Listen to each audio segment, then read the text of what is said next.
i-prepare. Prepare na po ba ang lahat? Amen. Amen. Isang mapagpalang araw po sa lahat. Ayan. Lahat po ng anak ng Diyos na nagagalak, sumigaw ng Amen. Amen. Purihin ang Panginoon. No? Ayan. So, yun yung natin ngayon. Ito ay sequel ng ating naging lesson, last lesson nung nakaraan, while we wait. So, yung sa akin din po yun. So, ito yung mensahe na ibibigay ko sa inyo. Siguro, sabi ng, karamihan kasi ng mensahe ngayon patungkol sa Christmas. Pero itong mensahe na to, hindi naman to taliwas sa kaganapan natin ngayon sapagkat ito yung napapanahon talaga. Na kung saan, ito yung may kinalaman sa panahon natin ngayon bilang paghanda sa muling pagbabalik ng ating Panginoon. Amen po ba? Amen. Nung kayo ay pupunta po rito sa bahay-sambahan, ano po ba ang ginagawa ninyo? So, kapag kayo ay pupunta sa malayong lugar, ano po ba ang ginagawa natin? Di ba? Paghahanda. No? So, yung mga nanay naman, kapag malapit ng mga anak, so meron din silang ginagawang paghahanda. Tama po? Aray. So, iba't iba pong paghahanda ang ginagawa natin araw-araw. Pagising natin sa umaga, maghahanda para magtrabaho, maghahanda para pumasok, maghahanda para sa almusal. Tama po ba? So, sa araw na ito po, ibang paghahanda po ang pag-uusapan po natin. Isang paghahanda na kailangan ng katatagan, physically and spiritually. Bago po ang lahat, ayan.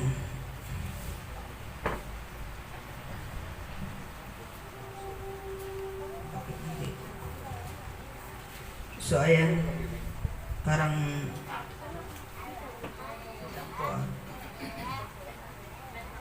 ayan talaga siya. Ayan, sige po. Bago po ang lahat, tayo po ay tumayo. Basahin po natin ang 1 Chronicles chapter 22 verse 5. So kahit ano po ang inyong version. So sige po. Kung okay na po, say amen na lang po.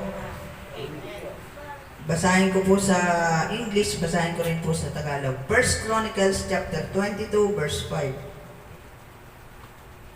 Okay na po? Chapter 22 verse 5.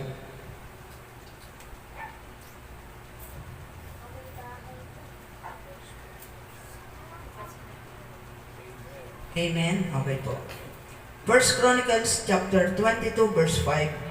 David said, "My son," NIV version po, "My son Solomon is young and experienced, and the house to be built for the Lord should be a great magnificence and fame and splendor in the sight of all the nation. Therefore I will make preparation for it." So David made extensive preparation before his death. Sa Tagalog po, sinabi ni David, napakabata pa ng anak kong si Solomon at wala pa siyang karanasan. Dahil dito ihahanda ko ang lahat ng kailangan sa ipagpapatayo niyang templo, ipatatayo niyang templo ni Yahweh. Kailangan ito'y walang kasing ganda upang ito'y matanyag at hangaan ng buong daigdig. Naghanda nga si David ng napakaraming kagamitan bago pa siya mamatay. Tayo po ay manalangin. Maraming pong salamat, Panginoon, sa pagkakabasa ng iyong salita. Samahan niyo nga po kami sa mga oras na ito, Panginoon. Ikaw po ang mapupurihan, Panginoon, sa hapong ito, Panginoon. Itago niyo po sa iyong likuran ang iyong abang lingkod at maipahayag, Panginoon, ang iyong salita ng naayon sa iyong kalooban. In Jesus' name we pray. Amen. Amen. Pwede na po tayong maupo. Ayan. Be prepared, no? Yun yung ating title. So, prepare means to be firm, be stable, be established, to be set up, to be ready to make arrangement. May mga po tayo dyan na talagang kailangan natin, no? Araw-araw may paghahanda po talaga tayo, eh. How good are you at being prepared?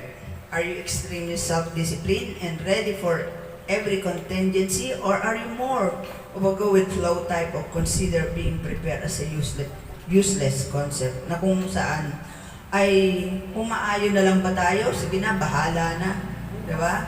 kung anong mangyari, saka na lang ako magre-ready. Kung sige na, ano na lang, sama ng sama, or lakad na lang ng lakad na walang preparasyon. Yun po ang napakahirap sa ano natin, na sitwasyon na kapag wala tayong preparation.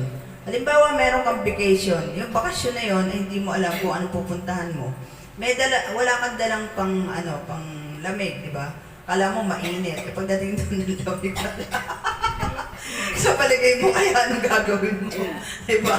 So, hirap ka ngayon, diba? Kasi nga hindi ka prepared, di mo man lang inalam kung ano yung pupuntahan nyo ba, diba? Sometimes naman, birthday pala yung pupuntahan mo, kala mo kasal, nakagawin ka pa, diba? So, mahirap, diba? Mahirap para sa isang tao na kung saan ay hindi siya prepared, diba? So, yun.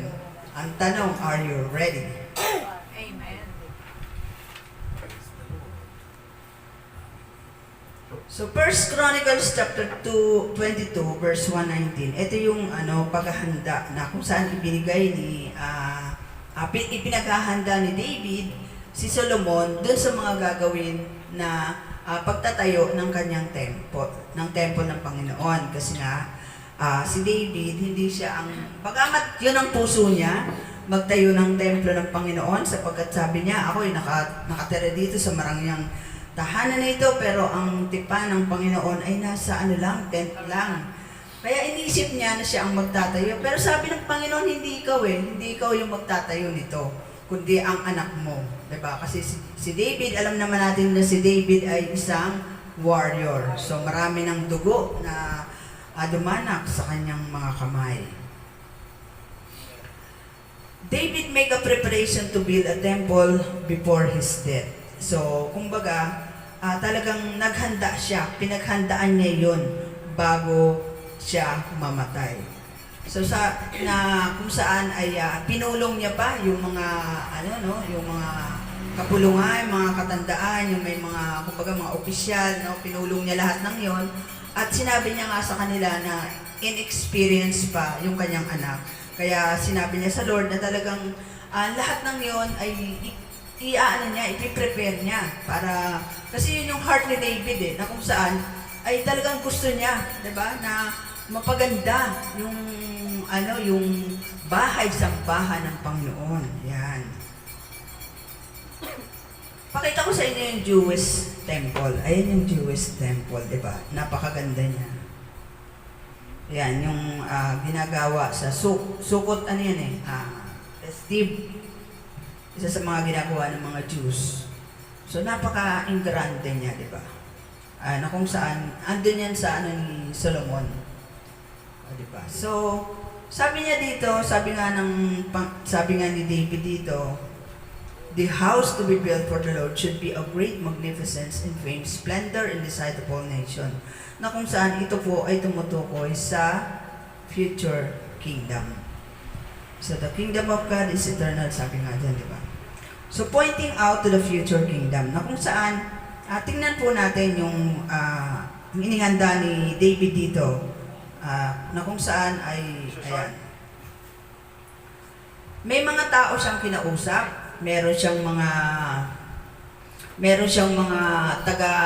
taga-tibag, di ba? Meron siyang mga, kumbaga dito sa panahon natin ngayon, meron ng mga karpintero, meron ng mga mason, meron ng mga ganun. So yung mga talented na mga manggagawa ay inipon niya rin yun. So katulad din natin, binigyan tayo ng talino ng Panginoon to build His church. Ano ibig sabihin po nito? Binigyan po tayo ng iba-ibang gift para gamitin po ito sa kapurihan ng Panginoon. Ang sabi nga dyan sa Matthew 25:14-30, di ba?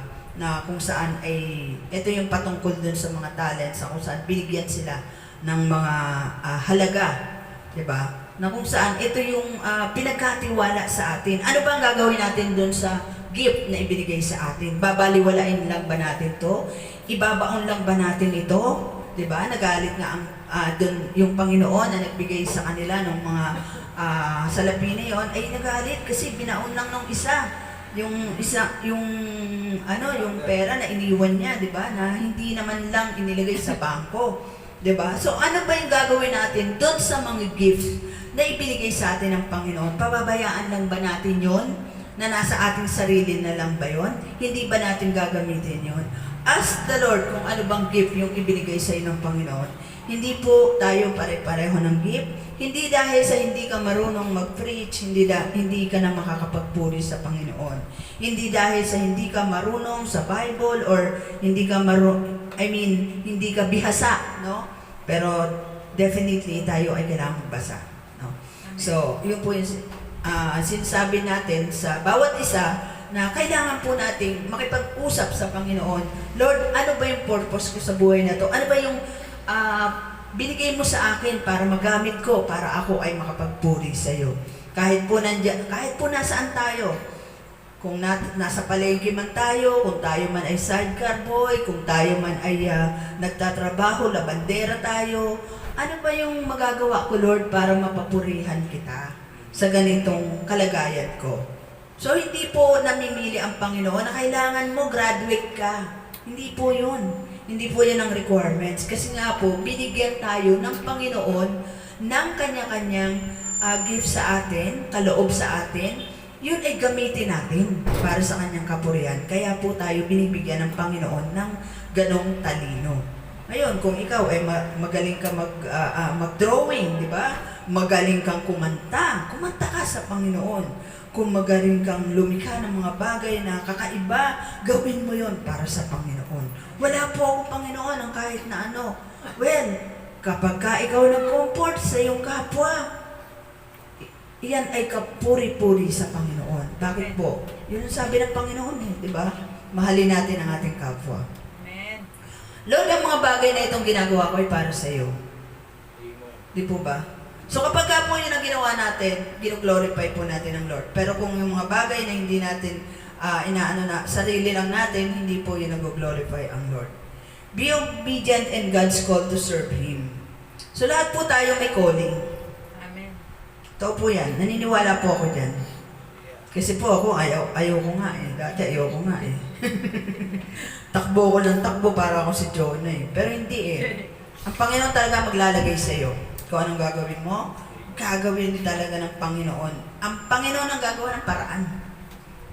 Diba po? Ang Panginoon nga talaga ang gumagawa ng paraan sa buhay po natin. Pansinin po natin yung mga nangyayari sa paligid natin. Hindi po yan aksidente. Hindi rin po yan nagkataon. Katulad na lang po nang nandirito kayo ngayon, hindi po yan nagkataon. Hindi dahil sa niyakad, inalo lang ako, dinala lang ako, hinila lang ako, hindi po. Ang Panginoon pa rin po ang may gawa niya. Amen. Lahat po ng nangyayari sa atin, ang Panginoon po ang may kinalaman. Kaya po pasalamatan natin ang ating Panginoon na buhay. Kasi po, ang binibigay sa ating biyaya na makilala siya, makapiling siya, tayo ay mawala doon sa makamundong pagnanasa, makamundong paniniwala, di po ba? Ay napakalaking bahagi ng buhay natin. Kaya alam niyo po ba ako nagpapasalamat? Sobra-sobra po ang pasalamat ko sa Panginoon. Lord, salamat dahil hindi mo ako inilagay doon sa mga napakahirap nang mawala pa sa kanila yung ganun dahil culture na nila. Lord, salamat dahil hindi ako kasama doon sa mga nagpapakamatay para lang, alam niyo yung suicide bomber. Pag nakakarinig po ako ng gano'n, nagpapasalamat ako, Lord, salamat dahil hindi mo ako inilagay doon. Pansinin niyo po kung yung sarili niyo, nandun kayo, ano po kayang kahihinatnan niyo. Hindi po totoo yung holy na mamamatay ka, ay holy ka na. Hindi po yun totoo. Hindi po yun ang sinasabi sa Bible. Kung wala ka kay Kristo. David exhorts the people to serve with the gifts that God had given them.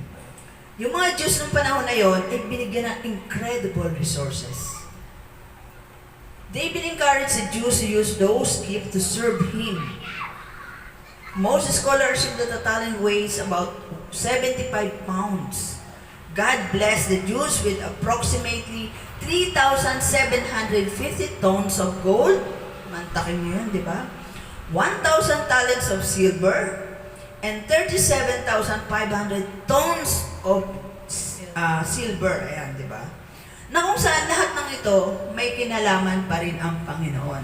Kaya nga po itong nung inaaral ko po itong ano na to, itong salita ng Panginoon to, itong passage na to, na-amaze ako sa Panginoon kasi kami, bilang isang missionary at magtatayo pa lang ng bagong church sa Kamarin, wala po kami kahit ano.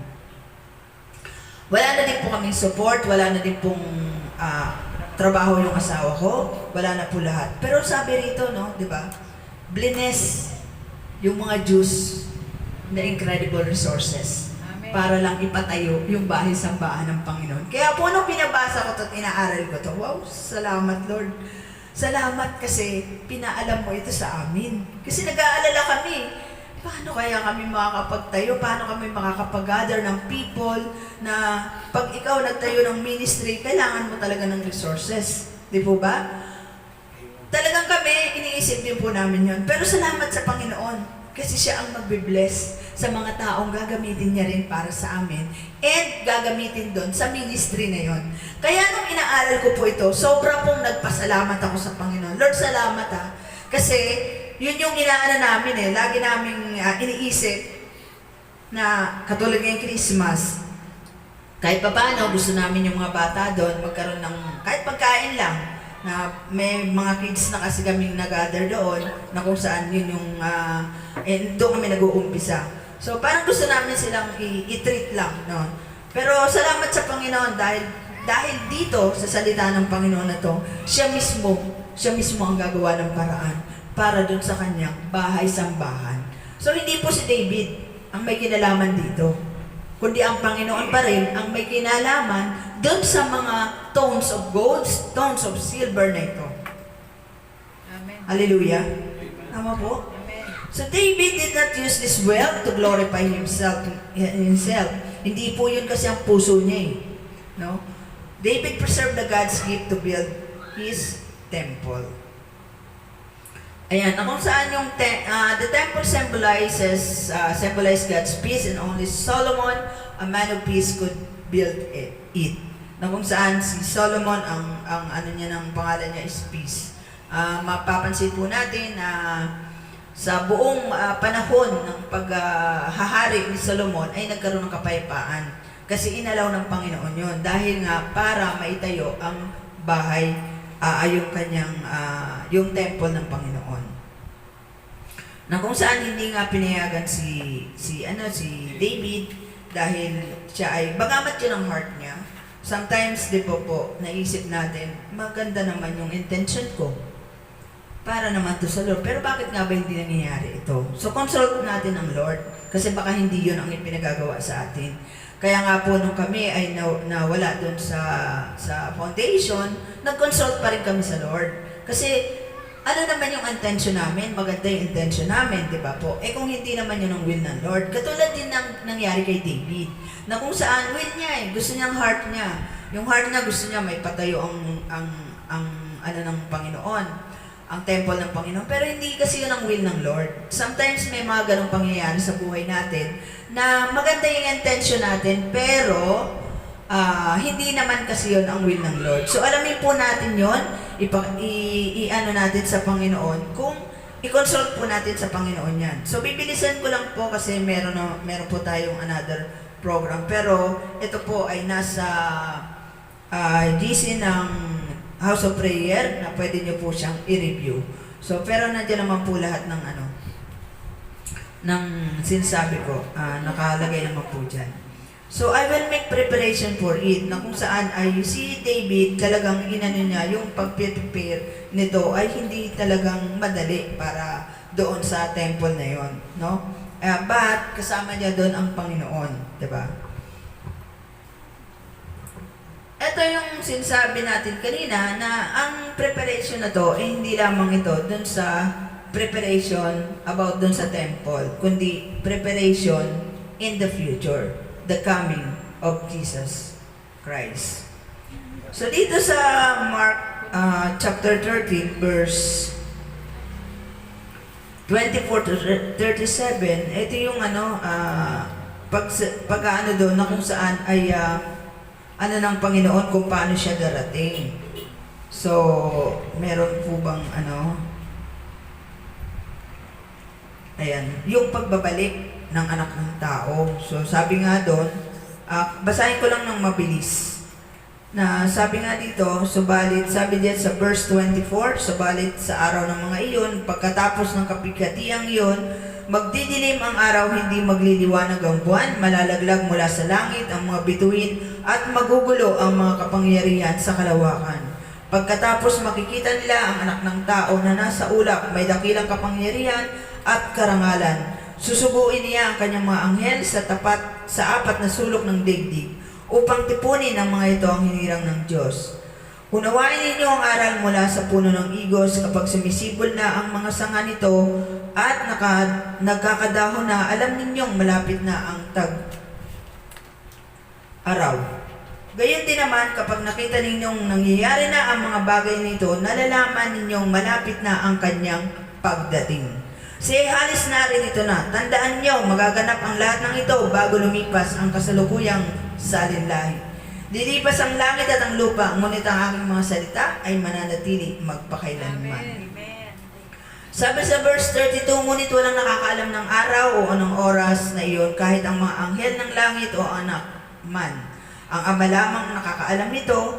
Mag-ingat kayo at maging handa dahil hindi ninyo alam kung kailan ito mangyayari. Ang katulad nito, isang taong maglalakbay sa malayo, iniwan niya ang kanyang tahanan sa pamamahala ng kanyang alipin, binigyan niya ang bawat isa ng kanyang gawain, at inutusan niya ang tanod na magbantay. Gayon din naman, magbantay kayong lagi dahil hindi ninyo alam kung kailan darating ang Panginoon ng sambahayan. Ito ay maaaring sa takip silim, sa hating gabi, sa madaling araw, o kaya'y sa umaga. Baka siya'y biglang dumating at maratnan kayong natutulog. Ang sinasabi ko sa inyo'y sinasabi ko sa lahat, maging handa kayo. Po ba? So, ang lahat ng ito ay ibinigay sa atin ng Panginoon na paghahanda. Sabi nga, di ba, maging handa tayo. So, mamuhay tayo doon sa unang pagdating ng Panginoon sa atin. Ano ba yung mga tinuro niya sa atin? No? Maging maunawain tayo sa lahat ng oras at i-accept natin yung mga parang hindi tiyak eh, di ba? Ano ba yung inaano natin na kapag may hinihintay na tayo na hindi natin alam? Di ba mas nananabik tayo? Di ba? So don't lose hope. Love one another. Love is if today was the day. Na kung saan, mamuhay tayo na eto na yung huling araw ngayon, do the best. Ito na yung araw na ito, kaya gagawin ko na yung pinakamabuti kong gagawin, pinaka-the best kong gagawin kasi hindi natin alam. Di ba sabi nga, hindi natin alam kung ano, oras, anong araw, maaring mamaya, maaring bukas, dumating ang Panginoon. Pero sabi nga, di ba, baka datnan tayong natutulog. Di ba? So, maging handa ang sabi sa atin ng banal na aklat. Keep on doing the work of Jesus left us to do. So, yun ang pinakamahalagatan. Kung ano binigay sa atin ng Panginoon. So, prepare yourself spiritually. Sabi nga natin kanina, physically and spiritually, be prepared. Be set apart when you are called to teach. You should set apart and given a special blessing by your present leaders. Na kung saan, kung ikaw tinawag na magturo, makita sa pamumuhay mo kung ano yung isang katangian ng isang tagapagturo. Huwag ka nang mamuhay doon sa dati mong pamumuhay. Makita sa iyo yun bilang isang teacher, diba? Or preacher. Seek the guidance of the Holy Spirit. Seek the Holy Spirit and ask wisdom, a divine wisdom. Na kung saan, yun lang po ang ating, ang magiging sa atin na manghingi tayo ng wisdom sa Holy Spirit. Kasi po, hindi natin magagawa ang mga bagay na yan, hindi po magiging kalugod-lugod sa Panginoon, kung hindi rin po ito in-ask natin sa Holy Spirit. So, lahat po yan, i-ask natin sa ating Panginoon. Pray often. Prayer is the most effective way to have a successful life. Di po ba? Na kung saan, ito yung the most powerful weapon who conquers all. Na kung saan, kahit na ano pong gawin natin, manalangin po tayo. Amen. Di ba po? Idulog natin yan sa Panginoon. Na wala pong weapon, wala pong malakas o matibay na sandata dito sa ibabaw ng daigdig maliban sa panalangin natin. ang panalangin po natin ay napakahalaga po niyan. Maaari yung pinapanalangin mo ay hindi pa tinutupad ng Panginoon dahil hindi pa yun ang time. Maaari namang ibigay sa iyo agad yan dahil yun na yun. At meron din namang pwedeng hindi dahil hindi para sa iyo yung pinapanalangin mo. Kaya po tayo po ay dapat po nating matutunan yung tatlong yon. Yes, no, and wait lang po ang sagot ng Panginoon. So matuto po tayo na maghintay kung ano po yung ipinapanalangin natin at huwag po tayong umasa na, ay, ito yung sinabi ko ba't hindi ganon, di ba? So, maging patient po tayo at tandaan po natin na ang Panginoon po natin na gumawa ng langit at lupa ang kausap natin. Amen. Study the scriptures. Sorry po. Gusto ko sumasabi. Keep this book of the law always on your lips. Meditate on it day and night. Diba? Sabi nga dyan, meditate on it day and night. Amen. So, hindi sinabi ng ano lang, day lang or ano. So, meron lang ganitong oras. So, day and night. At sabi dyan, merong kaakibat yan, then you will be prosperous and successful. Amen. Do your best to present yourself to God as one approved, a worker does not need to be ashamed who correctly handles the word of the truth. Tandaan po natin na ang hawak natin ay salita ng Panginoon na siyang nagbibigay ng kapayapaan dun sa hinahatiran din po natin ang mensaheng yan. So, yung lahat ng yan, nararamdaman po dapat ng ating kausap, no? Na sinisiran, di ba? So, live the gospel na kung saan, ano ba yung tinuturo sa atin ng Panginoon, di ba? Na kung saan sabi nga dito, therefore everyone who hears these words of mine and puts them into practice like a wise man who built in his house on the rock. Na matibay ang pundasyon natin. Maging matibay po ang pundasyon natin. Kasi kung hindi, isang pitik lang sa'yo ng kaaway, ni Satan, tumba ka na. Diba po? Tumba ka na. Be humble enough to God because He is a sovereign God. Huwag po natin gawing genie yung ating Panginoon. Huwag din po natin utos-utusan ang Panginoon. So be humble. He is our Creator who made heaven and earth. He is the sovereign God. Amen. Diba po? Thank you, Lord. So ayan sabi ko sa inyo, mabilis lang. Conclusion na. So conclusion, preparation is an essential, often neglected part of life.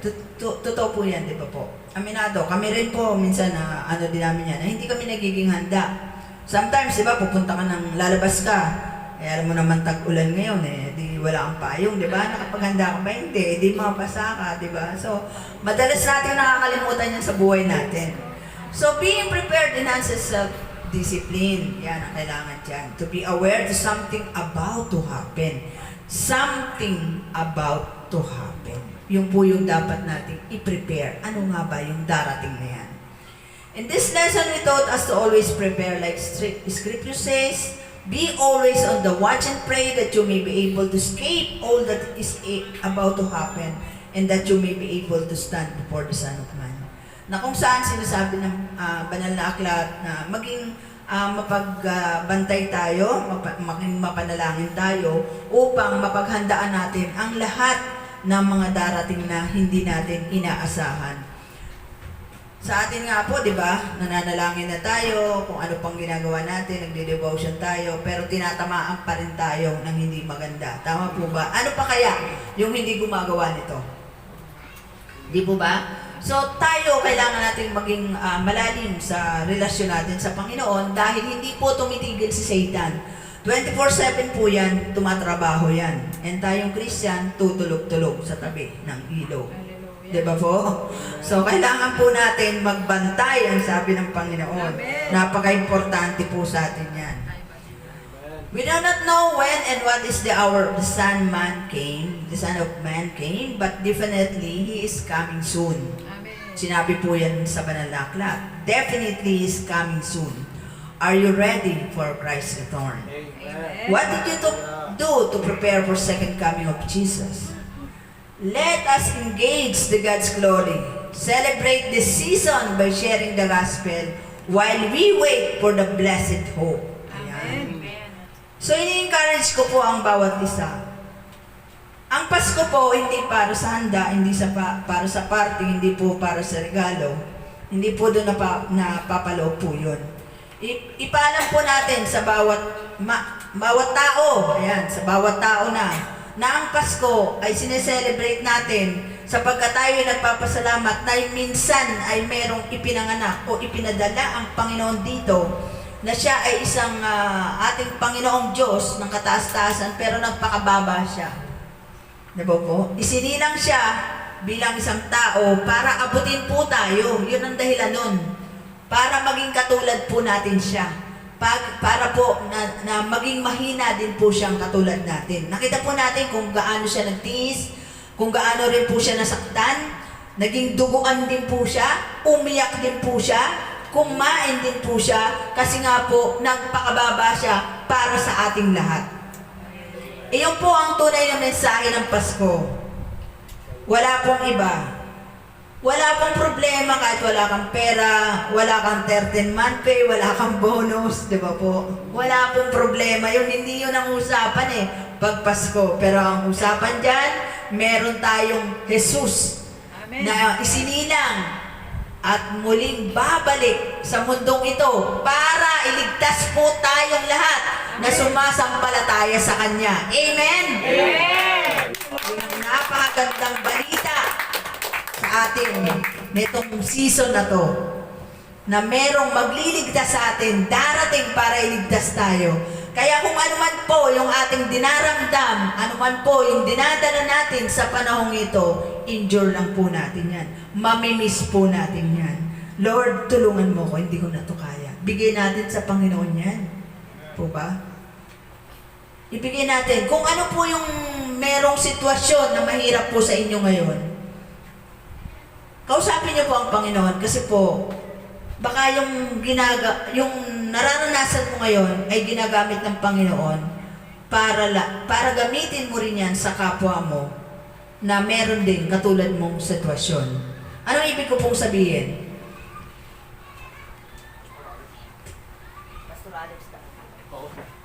Kung ako po ay isang engineer at kausap ko po ay isang janitor at sasabihin ko po sa kanya yung mga patungkol sa pagiging engineer, magkakaintindihan kaya kami? Hindi po, di ba? Kung ako po ay isang teacher at ang kausap ko naman po ay isang iba rin yung kanyang kalagayan sa buhay o iba rin yung kanyang profesyon at sasabihin ko sa kanya yung mga terminology about teaching, about hindi rin po kami magkakaintindihan. Yun po yung ibig kong sabihin.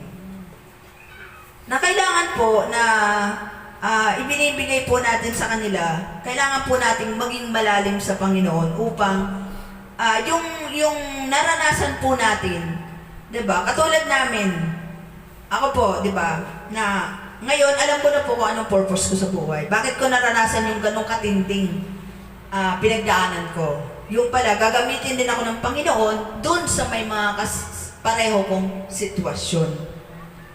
Kasi po, kaya ko po silang i-comfort. At tulad po ng mga nararanasan nila, alam ko po kung ano yung sasabihin ko sa kanila. Kaya po sa atin po, kung ano man yung meron sa atin, nararanasan natin, huwag nating yun. Huwag nating gawing, ano ba to? Bakit ganito yung nararanasan ko? Bakit ba ako ganito? Maaari nandiyan ka sa sitwasyon yan kasi gagamitin ka ng Panginoon para din doon sa may katulad mong sitwasyon. Amen. Ikaw mismo ang gagamitin doon na magpapatotoo ka na meron kang Diyos, buhay at makapangyarihan sa lahat. E paano yan sis meron akong cancer? Well, hindi ka nag-iisa, maraming may cancer. Baka kaya ka nandyan ay dahil kailangan mo rin i-comfort yung mga taong may mga cancer. Meron ako narinig na isang testimony. Breast cancer, stage 4 na siya. 2 buwan lang ang tanim niya. Instead na magmukmuk niya sa kanila, nung una nabigla siya, nalungkot siya, siyempre. May mga anak siya Pero instead na magmukmuk siya, nag-disciple siya, nag-share siya. At meron siyang mga mga katulad niya rin ang sitwasyon. Habang tumatagal ang panahon, yung 2 buwan niyang taning, 2 taon na, nakalimutan niya na may taning pala siya. See? Hallelujah. Tandaan po natin, may purpose tayong lahat sa buhay natin. Amen. Kahit tayo lang ay taga-pulot ng basura sa kalye, kahit tayo ay mga taga-walis, may purpose po ang Panginoon para sa atin. Kaya wag po nating, wag po nating, bakit ba ako ganito? Bakit may mga taong mahaya-hayang buhay? Diba? Hindi. Tandaan mo kapatid, ang Panginoon, hindi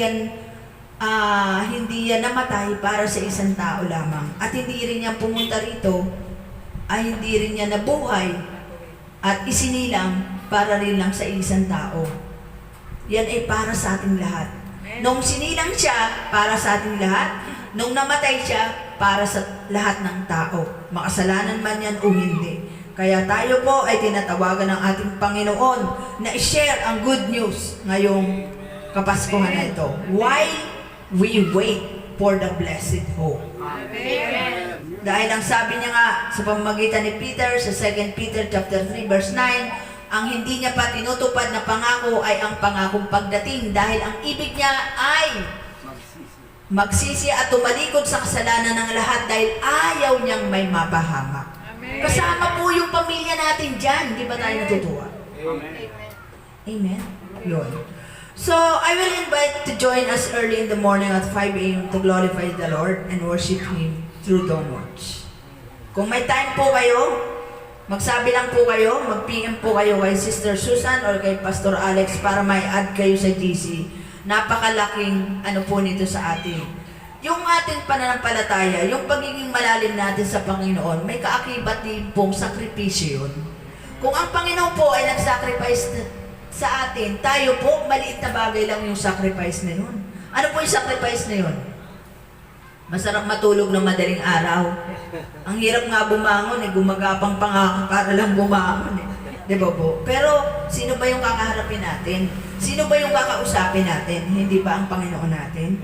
Nung isang araw po, pagbangon ko, inaatake na talaga ako ng migraine. Sobrang, parang yung ulo ko na to, bibiyak na. Pero nung nagdo-dawn watch kami, nawala po yun. Nawala po yun habang nagdo-dawn watch kami. Natapos po namin yun, hanggang prayer. Pagkatapos ng pumataka na naman siya ulit. Pero purihin ang Panginoon, di ba? Nung time na yun, kahit na tayo ay nasa anong kalagayan, masigit pa natin dapat na kailangan ang Panginoon. Amen. Hindi dahil sa masakit ang ulo ko, ayoko na. May lagnat ako, ayoko na. May saka na ako magsiservice. Meron akong, may masakit ang katawan ko, naglaba ako hapon. Saka na lang ako magsiservice, hindi po yun. Lagi po natin ilagay sa isip natin, sino yung katatagpuin natin? Yun po yung laging isa-isip natin. Amen.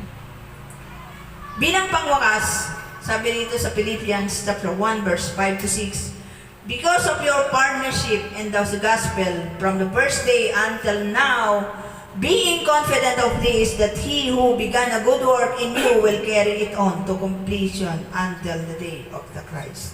Hindi ba tayo natutuwa doon? Purihin ang Panginoon.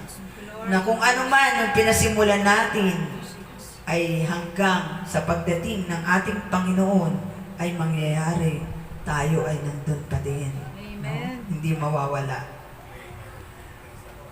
Bigay ko lang po sa inyo yung pangwakas na yan. But for this purpose, I came to this hour, Father, glorify your name. I will put my hope in God, sabi diyan, kasi Jesus is the reason for this season at hindi po ang kahit ano. Purihin ang Panginoon sa hapong ito at salamat po sa inyong lahat sa pakikinig. Nawa ang mensaheng ito ay maging natin na tayo ay kailangan ng mag-prepare. Because we do not know the time, the hour, or the day. Be prepared po, mga kapatid.